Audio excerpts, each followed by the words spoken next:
The Institute of World Affairs at the University of Wisconsin-Milwaukee presents International Focus, a weekly discussion of the people and events behind today's global headlines.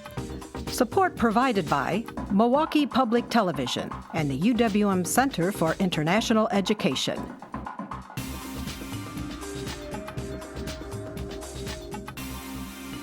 Now here's your host, Doug Savage.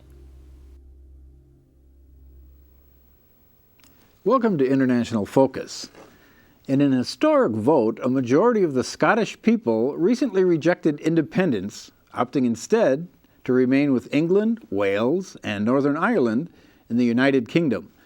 We'll look today at the process that culminated in a referendum that seemed unlikely just a few years ago. And although Scotland will continue its 300-year union with the UK, the vote has caused ripples throughout Europe and beyond as other peoples consider going it alone. Here to provide an analysis of the political background of the vote, we're joined by Robert Beck, Associate Professor of Political Science at the University of Wisconsin-Milwaukee, where his research, writing, and teaching focus on international law and foreign policy. In his spare time, he also serves as the university's Associate Vice Chancellor and Chief Information Officer. Bob, welcome back. Thanks, Doug. Great to be here. Well, we had a vote in Ireland, and what seemed like it was going to be neck and neck until the very minute turned out to be reasonably one-sided. It was about 45-55 at the end of it all. Right. So what do you think were some of the arguments both ways that drove that vote? I think on the nationalist side, there were a combination of factors. There was a view that an independent Scotland would be more democratic. There were some who thought it would be more efficient and effective as an independent sovereign state. And there was also longstanding Scottish nationalism. And I think all of those factors weighed into the Scottish National Party's efforts to secure independence. Meanwhile, those on the no side were concerned about the stability of markets, were concerned about maintaining the integrity of the United Kingdom. There were concerns about banks moving south, concerns about the broader integrity of the EU, and also I think the demonstration effect that might be had with a successful secessionist movement. And really, there was some rather remarkable process where the campaign proper itself was really just 16 weeks long, and I think to a large extent, people, including those in Westminster, discounted the chance that it could even be a factor. You're right. I can't resist the aside that my son was in Edinburgh this spring and actually helped to participate in that process. He was assigned to a member of Scottish Parliament, David Stewart, and so my son Alex was actually wearing a blue jacket with the Better Together slogan. And I think that there was initially a sense that there was no prospect of a successful independence vote. But as you suggested, over time there was a real momentum that was gained, and I think 11th hour intervention on various fronts ultimately may have stemmed the tide. One point I would note, though, is that there's been a lot of questions about the validity of some of the polling, and there are some who think that the more irascible among the Scots would have voted for independence just as a protest vote, not expecting that in fact independence would result. So I think there was some skewing of the numbers. But still, many in Westminster and beyond, in global financial markets, in European and American capitals, were really, I think, quite concerned in the weeks immediately prior to the September 18th referendum. Well, we've made several references to Westminster, so I think it's probably useful to talk a little bit about the structure of this beast called the United Kingdom. So, what is Westminster? We'll start with that. Okay, Westminster is the term by which both the government of the United Kingdom, but also the Parliament of the United Kingdom are referred to. The United Kingdom itself, as you've suggested, is actually comprised of the island of Britain and its states of Wales, Scotland, and England, and also the northern part of Ireland, the independent Northern Ireland. So that's the United Kingdom. Then of course Britain is the island itself, and then England is just one part of that island. For various reasons, though there is a single UK parliament known as Westminster, there are also independent regional parliaments representing Wales, Scotland, and Northern Ireland. So, for example, the parliament in Edinburgh is referred to as Holyrood for the neighborhood in Edinburgh where it stands. But as I said, you have this anomaly where England is the only member of the United Kingdom that does not have its own regional parliament to go along with the national so-called Westminster Parliament. And just demographically, I mean, what is the split in terms of population, for example? How many English versus others? There are a lot more English in the United Kingdom than any of the other constitutive members of the UK. Roughly 54 million, as I recall, whereas by comparison, Scotland has roughly 5.3 million. So about 10 times as many English as Scottish. I mean, there are fewer Scots than there are Wisconsinites by comparison. Well, so we have this idea that it's been one big happy government perking right along for these many centuries, but in fact, there's been this process of devolution. So let's talk a little bit about that. Okay. And this is part of, I think, a broader historic process in which you have multi-ethnic or multiracial states, and varying degrees of autonomy have been granted to those groups. So this is not only true in the United Kingdom, where, as I said, there are these various regional parliaments that have competence to deal typically with regional issues, but it's also true, for example, in Belgium, where you have Flanders with its 6 million or so Flemings, and they have a high degree of autonomy.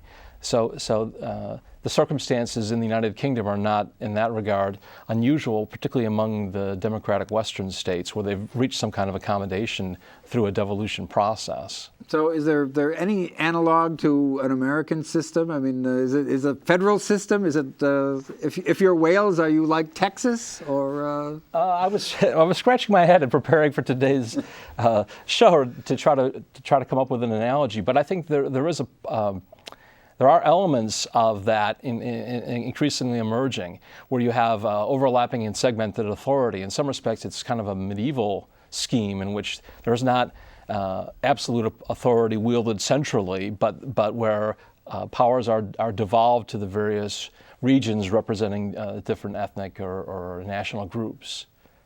So you mentioned there's the Westminster Parliament. That's the big one. Everybody has a hand in. So what is the participation in that on the part of the constituent peoples within the UK? So each of the peoples sends representatives. So the Scots send, for example, representatives to Westminster. So there are both MPs from Scotland in Westminster, and then there are also MSPs, or members of Scottish Parliament, in Holyrood. And can you be both? Can you be a Scottish Parliament member and in Westminster as well? I do not think so. Well, so in effect, then there's sort of double representation on the parts of the peoples of Northern Ireland, Scotland, and Wales, in that they have their local legislatures, right, and then their representatives in Westminster, but. You mentioned that's not the case for England. And this has been the cause of some consternation now. In the context of Scotland asking for Scottish home rule, there are now those asking for English home rule. This is the so-called West Lothian question, as it's sometimes characterized, where it's possible for the Scottish to vote on issues that only affect the English, but the English can't return the favor. So there are no... because there's no England-only parliament or even English-only votes for English-only questions, there's an asymmetry to governance, and David Cameron has now intimated that this constitutional question is open for consideration in light of the vow that he and his colleagues made immediately prior to the referendum, a vow for further devolution with respect to the Scottish people. So, in effect, if I'm a Scottish member of the Westminster Parliament, I get to vote on things that concern English citizens of the UK. Right. But there's no forum in which an English member of the UK could vote on something that only pertains to Scotland, because those issues are handled in the Scottish. Right. Certainly a lot of those issues are handled in Edinburgh. Issues of education, for example, health, all those that are properly within the purview of Holyrood. The English have no legislative capacity. So you mentioned the pledge that the heads of the three major parties in Westminster made as sort of a sweetener to incent the Scots to vote for rejecting independence. What kinds of things were being promised? There was a promise to expand further the authority that the Scottish would have over their own politics, not extending to foreign policy or defense policy, but expanding their capacities in other realms that they had not heretofore enjoyed. So if you're a member of the Conservative Party and you're seeing all of these powers being devolved to the constituent parts except England, and you're English, predictably enough, you're saying, oh, wait a minute, what about us, right? So where is that going? Well, David Cameron, the Tory Prime Minister, has already flagged this as an issue. And in a matter of principle, that's, I think, a fair constitutional question to raise. On the other hand, all politicians are happy to raise issues of principle when, in fact, were there to be English Home Rule, as it's sometimes called, almost certainly the Tories would benefit with the 40 or so Scottish MPs who are in Labour not being able to exercise a vote in that context. So among the two major parties, the Labour Party and the Conservative or Tories, Scotland represents a formidable bloc on the Labour side. Right. So were you to take that out of the equation, it would tend to benefit the Tories. Absolutely. In fact, certainly appreciated by the Prime Minister and his Tory colleagues. Well, I'd like to broaden it out a bit and just talk a little bit about this process of sort of self-determination and how that manifests itself around the world, but which is certainly one reason that this vote was being watched very closely in other parts of the world, other parts of Europe, and parts as far-flung as China and elsewhere. Right. But I think first we'll take a short break. When we come back, we'll look at how this is all playing in the wide world. So great. We'll be right back with more International Focus. The Institute of World Affairs presents our community with a range of public programs relating to global issues, U.S. foreign policy, and the world economy. For more information about the Institute of World Affairs, call 414-229-3220 or visit our website at www.iwa.uwm.edu.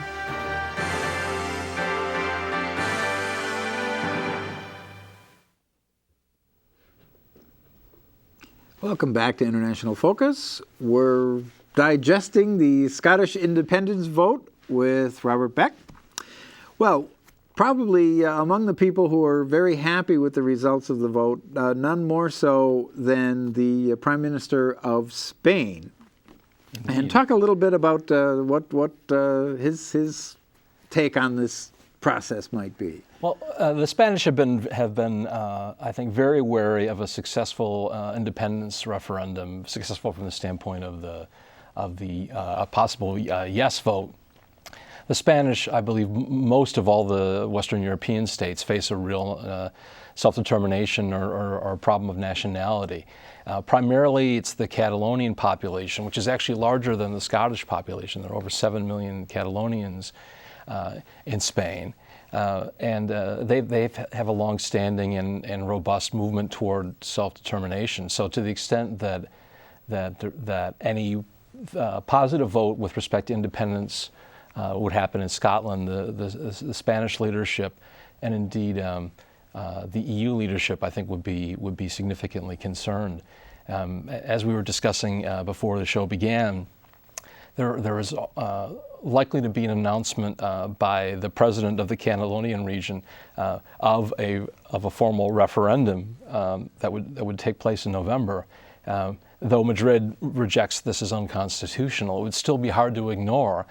There are estimates that as many as 75% of the Catalonian people are in support of independence. And on September 11th, which is the July 4th of the Catalonian people, there were something like 2 million people on the streets of Barcelona. So the Spanish are especially mindful of the implications of the Scottish referendum. So what about this? And as an abstract notion of self-determination, it says 75% of the people of Catalonia are pro-independence. So how is it that their will is being denied? Well, this is a perennial challenge. Now I'm going to slip into professorial mode for a second. But self-determination has been a perennial challenge for international politics and international law. On its face, it has this great emotional appeal. Why wouldn't a national group be able to govern itself? But the practical problem is, how do you get to that point where nations govern themselves? And pretty much everywhere where there are circumstances where states, in other words, countries, in layman's terms, where states don't align with nations, you almost always have wars, civil conflicts, etc., genocide. So this is not something that is confined to, as you were alluding, confined to Western Europe. Certainly the Rwandan genocide in 1994 reflected the colonial inheritance of borders that did not reflect the Hutu and Tutsi populations. We've seen in the move up to the Second World War, there were questions about how the Sudeten Germans in Czechoslovakia would be treated, and Adolf Hitler, of all people, could make this wonderful appeal to principle in demanding the return of the Sudetenland, which of course ultimately preceded the outbreak of the Second World War. Well, we've even seen some of this in some of Mr. Putin's recent activities with a Russian or Russian-speaking minority that was groaning under the authoritarian regime and needed to be liberated. And that's certainly been noted by the Baltic leadership. Their concerns about Russian speakers in the Baltic states now could potentially make at least quasi-plausible claims for increased autonomy. And the leader in the Russian-leaning leader in Crimea also saying, well, if this is sauce for the goose, sauce for the gander, or whatever the Crimean version of that aphorism would be, suggesting that the March referendum should be deemed authoritative. So this is really a profound challenge. As I said, it's very often the case that in issues of self-determination, war or political and economic stability are really implicated. And in a way, this is one could argue, one of the happy instances where there was a political process, and even though it didn't yield the result that was sought by the nationalists, it was still a peaceful outcome. So, to what extent is the sort of credibility or viability of an independence claim a function of the utility of the people who are aspiring to independence? And I'm thinking here, for example, of the Kurds in Iraq, and they've proven to be one very effective stopgap against the spread of the terrorist group, the Islamic State, and make no secret of their ultimate desire to have an Iraqi Kurdistan, or in fact a wider Kurdistan, which would overlap several countries. Is your position as an aspiring independent nation bolstered if you're of some use to someone? I think again, though self-determination is often a comfortable, emotional and philosophical appeal, successful self-determination so often depends on the politics on the ground, on the power politics. And the Kurdish problem or the Kurdish situation is a perennial. I recall years ago as a graduate student at Georgetown, a whimsically titled paper, not by me, but by a student, "Will the Kurds ever get their way?" And sorry, bad pun, cue the groan. But this has been a perennial challenge for the Kurds, and they have this unhappy. They're the largest national or ethnic group in the world that lacks their own independent state, but they sadly happen to straddle various states that do not want the Kurds to get their way, including Turkey, Syria, Iran, and Iraq. All states that have, from a power politics standpoint, little interest in seeing fragmentation. And as you were alluding to, often these fights deal conveniently with resources. I mean, certainly the Kurdish part of Iraq is oil rich. And so when you have an alignment of politics and economics, the principle of self-determination often suffers as a result. Well, and it has different manifestations around the world. I mean, we haven't talked about Quebec, for example, right. Another perennial question of separatism.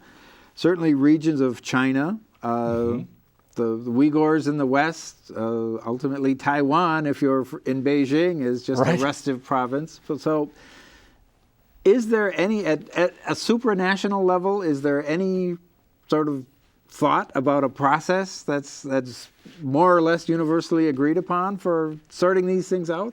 Well, there's always agreement in general principle that self-determination as a right exists. So it's enshrined in the UN Charter. It was even discussed in Woodrow Wilson's 14 points at the end of the First World War. So everyone, I think, agrees in principle that there is self-determination. But it's how this grinds out in practice that is a challenge. And as you said, with the Uyghurs in China, will they get their East Turkmenistan or East Turkestan? Not likely.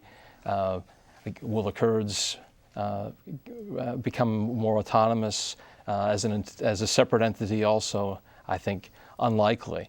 So, as I said, the general legal principle is there, but even in the various circumstances where the World Court has dealt with questions of territoriality, it's recognized that there's always this tension between stability and on the one hand, and the principle of self-determination on the other. And there are multiple World Court cases in which the court has said that while it's not striking down the notion of self-determination, that a principle of retaining territorial integrity is often more important. So they've supported this principle in a case in Africa, Burkina Faso versus Mali, and also in Latin America, El Salvador versus Honduras, where they again invoked the principle. It's known as uti possidetis, but essentially the preservation of borders, which are typically colonially based, the preservation of borders to ensure the stability of the region.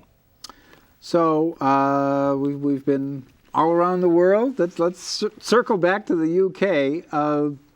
What do you see going forward? Is this now more or less settled for the foreseeable future in terms of Scotland? I think that there would be a danger in thinking that because the vote happened and there was a result that did not mean independence for Scotland, that nothing has happened. I think from a constitutional standpoint, we'll have a looser and messier constitution. As one observer said, no thanks does not mean no change. I think that Scottish nationalism is not dead. 1.6 million voted for independence. I think that the political culture of Scotland is likely to have been changed with something like almost 85% of the eligible voters voting. It's an extraordinary turnout for them. I think a lot will depend on the so-called vow or promise that was made by the three key political leaders of the three major parties, and given the murmurings from the Prime Minister, it seems to me that this vow is not likely soon to be realized. And if that's the case, it's possible either, as you suggested, that the SNP will agitate for independence in the absence of a referendum, or they will call, and others may call, for a new referendum. So the story is certainly not over from a Scottish standpoint or from a British standpoint. So we've got just less than a minute left, but how would that work? I mean, if there was just a unilateral declaration from Scotland saying, well, okay, you reneged on your promise to us, so now we're independent, full stop.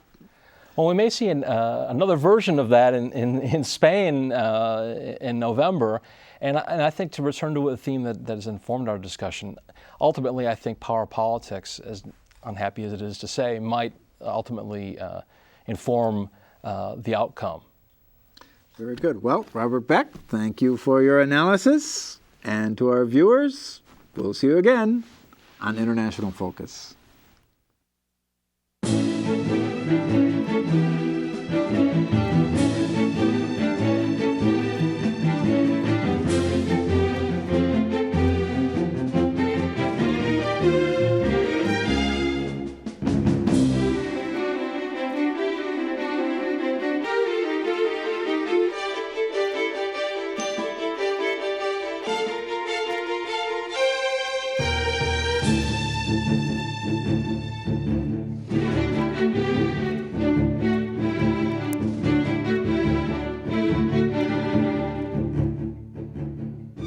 For information about the Institute of World Affairs and its many programs, or to become a member of the Institute, call 414-229-3220 or visit us at our website,